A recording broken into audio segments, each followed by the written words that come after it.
itti dhiheenyaanis sirriittan isaan beeka waan baay'ee isaan faana dabarsineerra akkuma dura dubbadhe abboonni kun qabsoo amantaa kanaaf Sinodosii Oromiyaa jedhamu kanaaf hamma qabsaanii ol qabsaaniiru sirriitti badda waan baay'ee waan barbaadan jechuu dandeessu warri amma afaan banaa jiru warri har'a akka barbaadetti haasaa jiru utaalaa jiru dubbachaa jiru warra waa'ee abboota kanaa hin beekne hubadha warri rakkinni maal akka ta'e hin beekne hidhamuun maal akka ta'e hin beekne beelahuun maal akka ta'u hin beeknetu haasaa jira jecha kana malee namuma qabsoo amantaa jedhu malee siyaasa mataasaa gaggeeffatu faa jira miti karaa qabsoo amantaa Oromoo kana yookaan immoo amantaa Ortodoksii Oromoo Sinodosii Oromiyaa kanas immoo siyaasa mataasaa gaggeeffachuu barbaadu jiraachuu danda'a.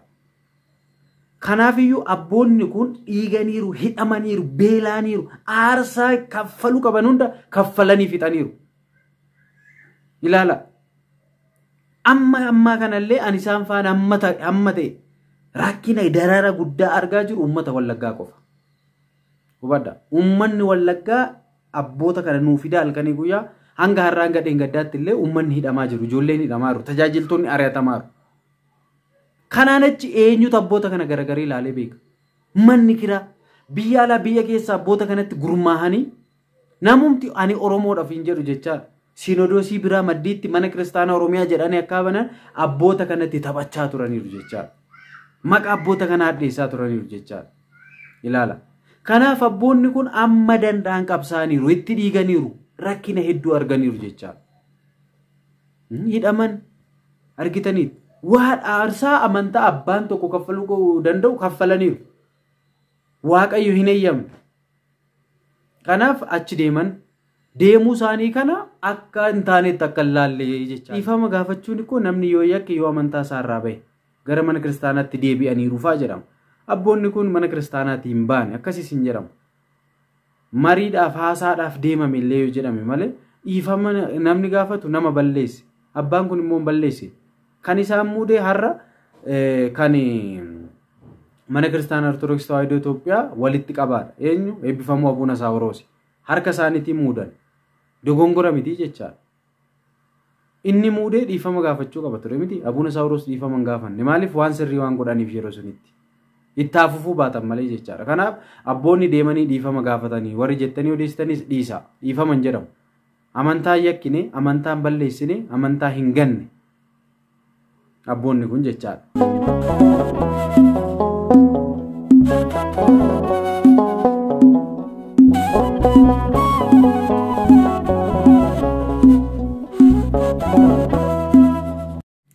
Lafa jirtan maraatti nageenyi Kiristoos ni faa baay'atu akkam nagaa jirtu maatii Kiristoos ani nagaa gooti lafa jirtan maraatti araarsummaan dubroo Maariyaam eegumsi ergamoota kadhannaan qulqullootaa jaalalli duukobtoota hunduma keessan hunduma keenya faanaa ta'u egaa kun Sanbeetuu biidha Sanbeetuu bi sagantaalee garagaraa qabatee kan simbiraan ga'u miidiyaa keessan namni yeroo jalqabaaf dhuftan subscribe gochuun miseensa keenya ta'a.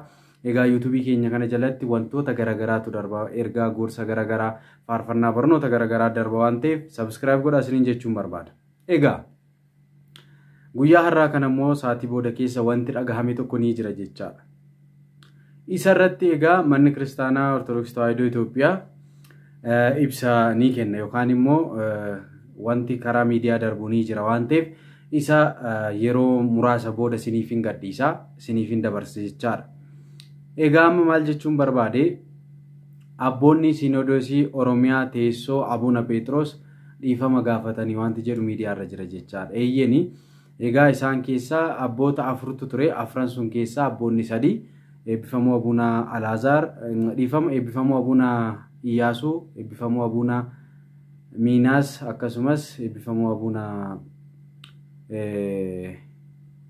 Barsumaa isaan kun sadan egaa achitti argamaniiru. Hanga ammaatti ibsi miidiyaadhaaf kenname waan hin jirreef karaa sunis karaa kanas waan hin jirreef wanti adda baafannee hin jiru jechaadha. Egaa ani amma asirratti maal dubbachuun barbaade namoonni baay'een abboota kanatti egaa ija babaasaa jiru abboota kana komachaa jiru abboota kana waan garagaraa jechaa ni jiru jechaadha. Abboota isaan kamii abboota Sinodosii Oromiyaa kanaan jechaadha.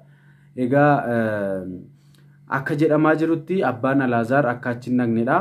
Kan dhaqees suura irratti kan mul'atan akkuma argaartan nama sadi qofaadha jechaadha.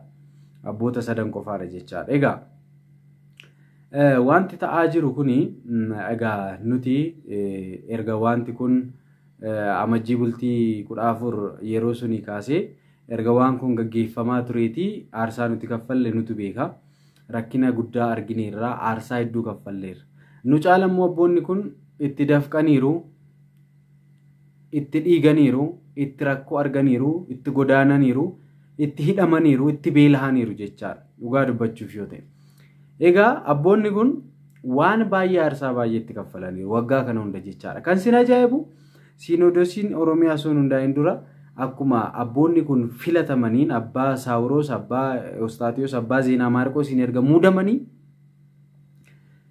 osoo gara kutaa lallabaatti hin deeminii kaaseetillee abboonni tokko tokko gara sanatti deebi'aa turaniiru akkuma beektan jechaadha.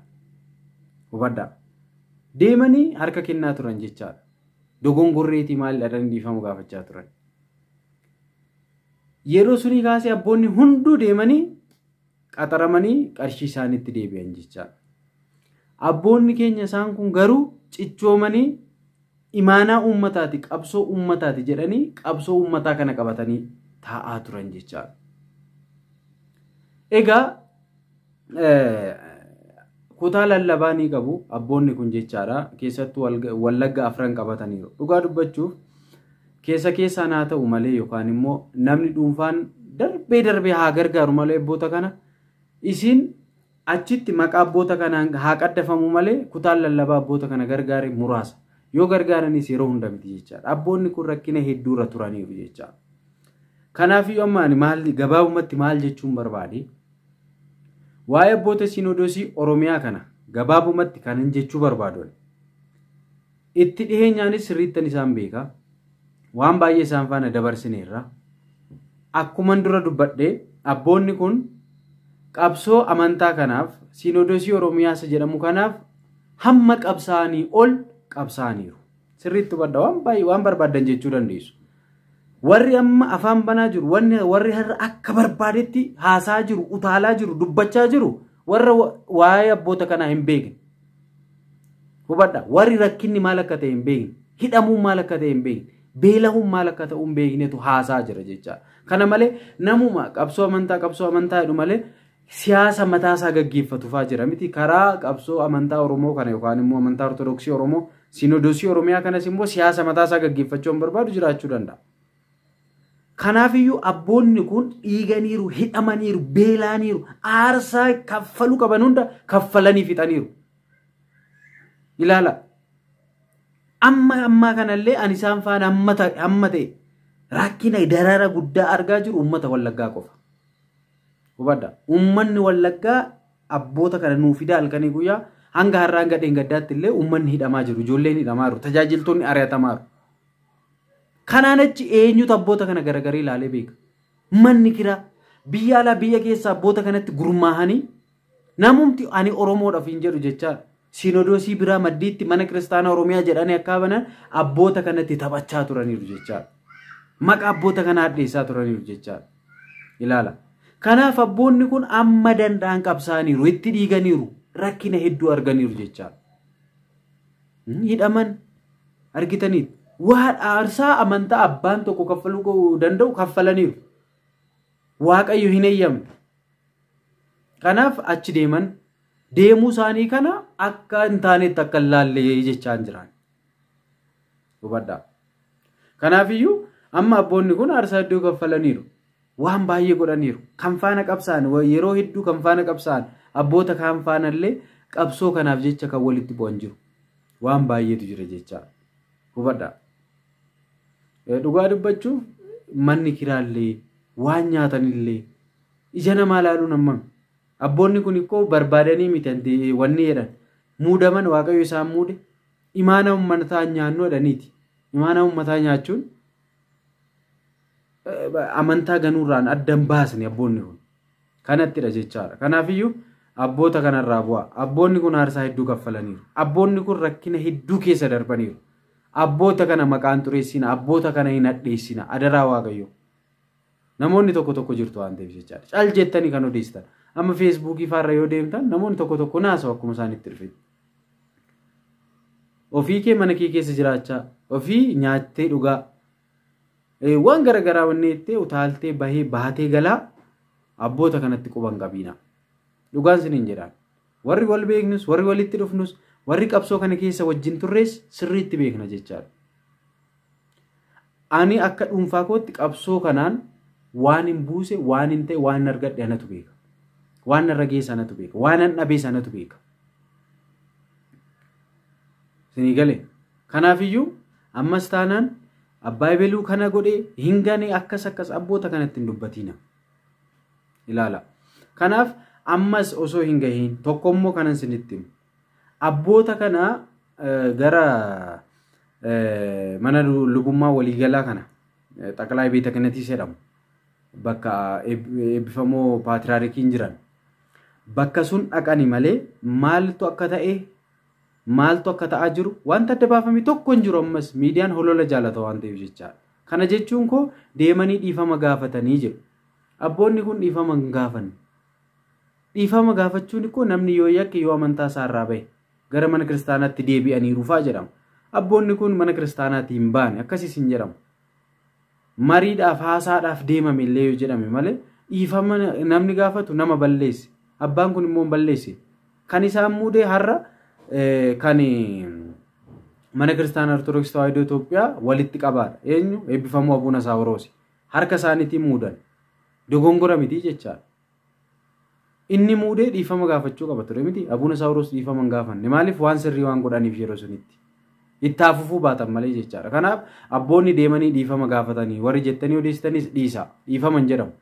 Amantaa yakkine, amantaan balleessine, amantaa hin ganne abboonni kun jechaadha. Kanaafiyyuu miidiyaa irratti egaa miidiyaan Ortodoksii Tawaahidoo yeroo gadhiisu waan sun dhaggeeffannee maal akka ta'e achirraa adda baafannaa jechaadha. Malee cal jennee waan nutti dhufee haasa'uu hin qabnu jechaadha ammas taanaan.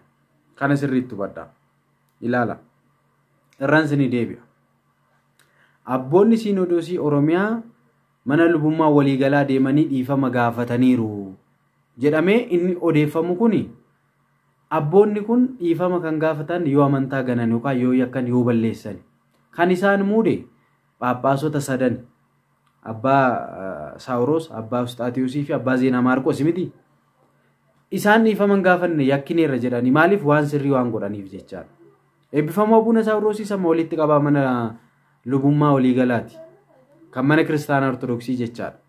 Kanaaf abboonni sadan kun immoo mana lubummaa deemanii bakka paatriyaarkiin jiran deemanii waan isaan haasaan addan ba'an. Maaliif miidiyaa irratti hin gadhiifamne? Miidiyaa irratti gadhiifamuu danda'ama. Yeroo gadhiifame amma viidiyoo kan hojjedhutti hin gadhiifamne. Gaafa gadhiifame achirraa hubannee dhiifama yoo gaafatan afaan isaanii irraan nageenya. Garuu dhiifama gaafataniiru gara mana kiristaanaatti deebi'aniiru maalidha jedhameen haasa'amu kuni ta'uu hin qabu. Abboonni kun maali akkan amantaa kam gananii dhiifama gaafatu. Kanaafuu haala jiru achirraa hubanna hin jarjariinaa isiniin jechuu kooti. Kana malee akkuma silan jedhe abboonni kun immoo abboota komataman miti. Aarsaa hedduu kan kaffalanidha. Kan itti beelahan kan itti dheebotan. Qabsoo kana asiin gahaniiru jechaadha. Namni garagaree ilaaleessara. Sababa Siinodoosii Oromiyaa kanaan bu'aa meeqa kan buufate meeqa?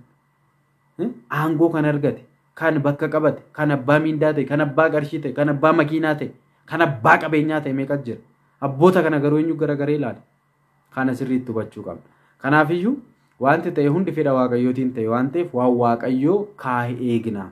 Booda deebi'een dhufa waan ta'eef haala jirummoo isiniin hubachiisa.